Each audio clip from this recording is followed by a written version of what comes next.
നമസ്കാരം. മലയാളി വാർത്തയിലേക്ക് സ്വാഗതം. കേന്ദ്ര അന്വേഷണ ഏജൻസികളെയൊക്കെ തന്നെ ആക്രമിക്കാൻ ഒരുങ്ങുന്നവർ ഒരു കാര്യം ശ്രദ്ധിക്കുക. എത്രയൊക്കെ വർഷങ്ങൾ കഴിഞ്ഞാലും അവർക്ക് തക്കതായിട്ടുള്ള ശിക്ഷ അത് ലഭിക്കുക തന്നെ ചെയ്യും. ഇപ്പോൾ 2020 നടന്ന ഒരു സംഭവത്തിൽ ഒരു IB ഉദ്യോഗസ്ഥരെ ആക്രമിച്ചു കൊന്ന കേസിൽ ഇപ്പോൾ കോടതി വിധി പറഞ്ഞിരിക്കുകയാണ്. 2020 വടക്കുകിഴക്കൻ ഡൽഹി കലാപത്തിനിടെ ഇന്റലിജൻസ് ബ്യൂറോ ഉദ്യോഗസ്ഥനായ അങ്കിത് ശർമ്മയെ ക്രൂരമായി കൊലപ്പെടുത്തിയ കേസിൽ മുൻ ആം ആദ്മി പാർട്ടി കൗൺസിലർ താഹിർ ഹുസൈനും മറ്റ് 4 പ്രതികൾക്കും ഡൽഹിയിലെ കർക്കർ ദുമ കോടതി ജീവപര്യന്തം തടവ് വിധിച്ചിരിക്കുകയാണ്. താഹിർ ഹുസൈനെ 5 ലക്ഷം രൂപ പിഴയും കോടതി ചുമത്തി. നാസിം കാസിം, ജാവേദ്, അനസ് എന്നിവരെയാണ് കൊലപാതകം, കലാപം, മാരകായുധങ്ങളുമായി കലാപത്തിൽ പങ്കാളിത്തം, തട്ടിക്കൊണ്ടുപോകൽ, മതവിദ്വേഷം വളർത്തൽ തുടങ്ങിയ കുറ്റങ്ങളിൽ ശിക്ഷിച്ചത്. ഗൂഢാലോചന കുറ്റത്തിൽ താഹിർ ഹുസൈനെ കോടതി വെറുതെ വിട്ടെങ്കിലും മറ്റു ഗുരുതര കുറ്റങ്ങൾ തെളിഞ്ഞതായി കണ്ടെത്തുകയായിരുന്നു. കേസിലെ മറ്റ് 6 പ്രതികളെ നേരത്തെ വെറുതെ വിട്ടിരുന്നു. ജൂലൈ 13 5 പ്രതികളെയും കോടതി കുറ്റക്കാരായി കണ്ടെത്തിയത്. ശിക്ഷാവിധി പ്രസ്താവിക്കെ അതിക്രൂരമായ കുറ്റകൃത്യമാണ് നടന്നത്. കൊലപാതകത്തിന് ശേഷവും മൃതദേഹം സമീപത്തെ ഓടയിലേക്ക് വലിച്ചെറിഞ്ഞത് വെറുപ്പിന്റെ തെളിവാണെന്ന് കോടതി നിരീക്ഷിച്ചു. പ്രതികൾക്ക് വധശിക്ഷ നൽകണമെന്നും ഡൽഹി പോലീസ് ശക്തമായി ആവശ്യപ്പെട്ടിരുന്നു. പ്രത്യേക പബ്ലിക് പ്രോസിക്യൂട്ടർ മധുകർ പാണ്ഡെ യാതൊരു പ്രകോപനവുമില്ലാതെ ആസൂത്രിതമായും വളരെ നീച മനസ്സോടെയും നടത്തിയ കൊലപാതകമാണിതെന്നും അതിനാൽ പരമാവധി ശിക്ഷ നൽകണമെന്നും കോടതിയെ അറിയിച്ചിരുന്നു. എന്നാൽ കുറ്റകൃത്യം അത്യന്തം ക്രൂരമാണെങ്കിലും ഓരോ പ്രതിയുടെയും വ്യക്തിഗത പങ്ക് വ്യക്തമായി തെളിയിക്കാനായില്ലെന്നും വിദ്യാഭ്യാസ പശ്ചാത്തലവും അന്നത്തെ തെറ്റായ വിവരപ്രചാരണത്തിന്റെ സാഹചര്യവും ഉൾപ്പെടെയുള്ള ചില ലഘൂകരണ ഘടകങ്ങൾ പരിഗണിച്ചാണ് വധശിക്ഷയ്ക്ക് പകരം ജീവപര്യന്തം തടവ് വിധിച്ചതെന്നും കോടതി വ്യക്തമാക്കി.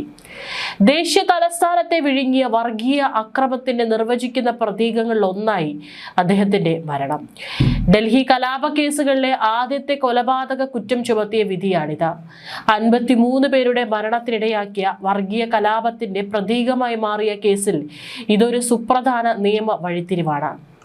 ഇന്ത്യൻ ശിക്ഷാ നിയമത്തിലെ IPC 188, 153A, 147, 148, 149, 365, 302 എന്നീ വകുപ്പുകൾ പ്രകാരം ഹുസൈനെ കുറ്റക്കാരനാണെന്ന് additional sessions judge Praveen Singh വിധിച്ചു. കൊലപാതകം, ശത്രുത വളർത്തൽ, നിയമവിരുദ്ധമായി സംഘം ചേരൽ തുടങ്ങിയ കുറ്റങ്ങൾ ചുമത്തിയായിരുന്നു ഇത്. എന്നിരുന്നാലും 120B ക്രിമിനൽ ഗൂഢാലോചന, 129 IPC എന്നീ വകുപ്പുകൾ പ്രകാരമുള്ള കുറ്റങ്ങളിൽ നിന്നും കോടതി പ്രതിയെ കുറ്റവിമുക്തനാക്കി. 2020 ഫെബ്രുവരി 25 സംഭവം നടക്കുന്നത്. ജോലി കഴിഞ്ഞ് വീട്ടിലെത്തിയ 26-കാരനായ IB security assistant Ankit Sharma Khajuri Khas എന്ന തന്റെ വീട്ടിൽ നിന്ന് അവശ്യ സാധനങ്ങൾ വാങ്ങാനാണ് പുറത്തേക്ക് ഇറങ്ങിയത്. പക്ഷെ അദ്ദേഹം പിന്നീട് ആ വീട്ടിൽ തിരിച്ചെത്തിയില്ല. വീടിന് പുറത്തേക്ക് ഇറങ്ങിയപ്പോഴാണ് അക്രമാസക്തമായ ആൾക്കൂട്ടം അദ്ദേഹത്തെ വളഞ്ഞത്. തുടർന്ന് വലിച്ചിഴച്ച് കത്തി, ഇരുമ്പുവടി, ദണ്ടുകൾ, കല്ലുകൾ എന്നിവ ഉപയോഗിച്ച് മാരകമായി ആക്രമിച്ചെന്നാണ് കേസ്. അടുത്ത ദിവസം ഗജൂരി ഗാസ് ഓടയിൽ നിന്നാണ് അങ്കിത്തിന്റെ മൃതദേഹം കണ്ടെത്തിയത്. അതും ഒരു അഴുക്കുചാലിൽ വളരെ വൃത്തിഹീനമായ രീതിയിലായിരുന്നു അദ്ദേഹത്തിന്റെ മൃതദേഹം കിടക്കുന്നുണ്ടായിരുന്നത്. പോസ്റ്റ്മോർട്ടം റിപ്പോർട്ടിൽ അങ്കിത് ശർമ്മയുടെ ശരീരത്തിൽ 51 മുറിവുകളാണ്, അതിൽ 18 എണ്ണവും മൂർച്ചയേറിയ ആയുധങ്ങൾ കൊണ്ടുണ്ടാക്കിയതാണെന്നും കണ്ടെത്തിയിരുന്നു. മരണം സംഭവിച്ച ശേഷവും ആക്രമണം തുടർന്നുവെന്നാണ് പ്രോസിക്യൂഷൻ കോടതിയെ അറിയിച്ചത്. ഡൽഹി പോലീസിന്റെ കുറ്റപത്രം അനുസരിച്ച് താഹിർ ഹുസൈന്റെ നേതൃത്വത്തിലുള്ള ഒരു അക്രമാസക്ത ജനക്കൂട്ടം ശർമ്മയെ പ്രത്യേകമായി ലക്ഷ്യം വെച്ചിരുന്നു. കാരണം അദ്ദേഹം ഒരു IB ഉദ്യോഗസ്ഥൻ കൂടിയാണ്. ഹുസൈന്റെ വസതിക്ക് സമീപം അദ്ദേഹത്തെ വലിച്ചിഴച്ച് കൊണ്ടുപോയി മൂർച്ചയുള്ള ആയുധങ്ങൾ ഉപയോഗിച്ച് ആക്രമിച്ച് കൊലപാതകത്തിന് ശേഷം മൃതദേഹം തൊട്ടടുത്ത അഴുക്കുചാലിലേക്ക് വലിച്ചെറിഞ്ഞുവെന്നാണ് പ്രോസിക്യൂഷൻ വാദിച്ചത്.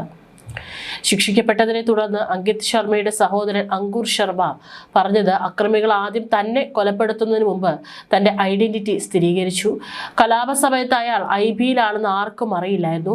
അയാൾ ഡൽഹി പോലീസിലാണെന്നും ഒരു ഹിന്ദുവാണെന്നും മാത്രമേ എല്ലാവർക്കും അറിയാവുന്നുള്ളൂ. അവർ അയാളുടെ വസ്ത്രങ്ങൾ പരിശോധിക്കുകയും ഐഡന്റിറ്റി സ്ഥിരീകരിക്കുകയും ചെയ്തു. അവർ അയാളുടെ ഐഡന്റിറ്റി സ്ഥിരീകരിച്ച് അയാൾ ഒരു പോലീസ് ഉദ്യോഗസ്ഥനാണെന്ന് തിരിച്ചറിഞ്ഞ ശേഷമാണ് ഇത്രയും ക്രൂരമായി കൊലപ്പെടുത്തിയത് എന്നാണ് പ്രതികരിച്ചത്. അങ്കിത് അങ്കിത് ശർമ്മ ഡ്യൂട്ടിയിലുണ്ടായിരുന്നുവെന്ന് സ്ഥിരീകരിക്കുന്ന ഒരു ഔദ്യോഗിക കത്തും പിന്നീട് ഇന്റലിജൻസ് ബ്യൂറോയിൽ നിന്നും കുടുംബത്തിന് ലഭിച്ചതായും കൂട്ടിച്ചേർത്തു. തന്റെ കടമ നിർവഹിക്കുമ്പോഴും മറ്റുള്ളവരെ രക്ഷിക്കുമ്പോഴും രാജ്യത്തെ സേവിക്കുമ്പോഴും അദ്ദേഹം അത്യന്തം ത്യാഗം ചെയ്തിരുന്നു. ചാന്ദ്ബാഗിലെ താഹിർ ഹുസൈന്റെ ബഹുനില കെട്ടിടം കലാപ സമയത്ത് ഒരു പ്രധാന പ്രവർത്തന കേന്ദ്രമായി മാറിയെന്നും പ്രോസിക്യൂഷൻ വാദിച്ചു.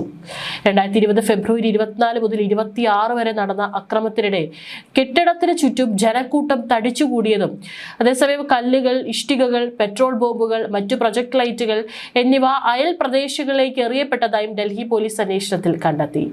കലാപ സമയത്ത് ഉപയോഗിച്ചതായി ആരോപിക്കപ്പെടുന്ന വലിയ അളവിൽ കല്ലുകൾ, പെട്രോൾ ബോംബുകൾ, ആസിഡ് പാക്കറ്റുകൾ, സ്ലിംഗ് ഷോട്ടുകൾ, മറ്റു വസ്തുക്കൾ എന്നിവ പരിസരത്ത് നടത്തിയ പരിശോധനയിൽ കണ്ടെടുത്തതായും അന്വേഷണ ഉദ്യോഗസ്ഥർ അവകാശപ്പെട്ടു. ഹുസൈന്റെ വസതിക്ക് പുറത്ത് അങ്കിത് ശർമ്മയെ ആക്രമിച്ചു കൊലപ്പെടുത്തിയ ശേഷം മൃതദേഹം അടുത്തുള്ള അഴുക്കുചാലിൽ ഉപേക്ഷിച്ചതായി കുറ്റപത്രത്തിൽ ആരോപിക്കുന്നു.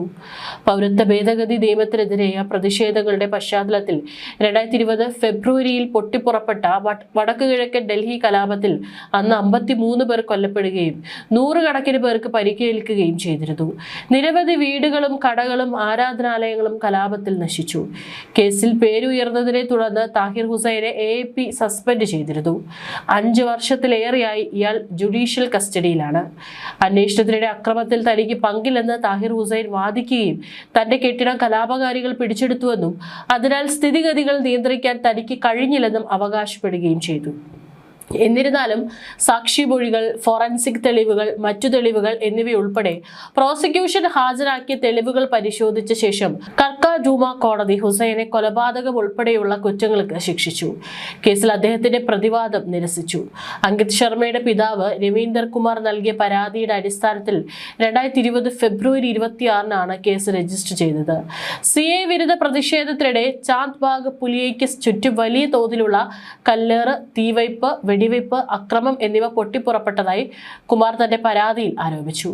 താഹിർ ഹുസൈന്റെ ഓഫീസും കെട്ടിടവും സായുധ കലാപകാരികളുടെ പ്രവർത്തന കേന്ദ്രമായി പ്രവർത്തിച്ചുവെന്നും ഇത് പ്രദേശത്ത് ഭീകര അന്തരീക്ഷം സൃഷ്ടിച്ചുവെന്നും അദ്ദേഹം ആരോപിച്ചു. പ്രത്യേക അന്വേഷണ സംഘത്തിന്റെ അന്വേഷണത്തിന് ശേഷം കൊലപാതകത്തിൽ താഹിർ ഹുസൈനെയും മറ്റ് നിരവധി പേരെയും പ്രതികളാക്കി വിശദമായ കുറ്റപത്രം ഡൽഹി പോലീസ് സമർപ്പിച്ചു. താഹിർ ഹുസൈൻ, സൽമാൻ എന്ന മുല്ലാജി എന്ന ഹസീൻ, നാസിം ഖാസിം, സമീർ ഖാൻ, അനസ്, ഫിറോസ്, ജാവേദ്, ഗൾഫാം, ഷോയിബ് ആലാം എന്ന ബോബി, മുൻതാജീബ് എന്ന മൂസ എന്നിവരായിരുന്നു മറ്റുള്ള പ്രതികൾ.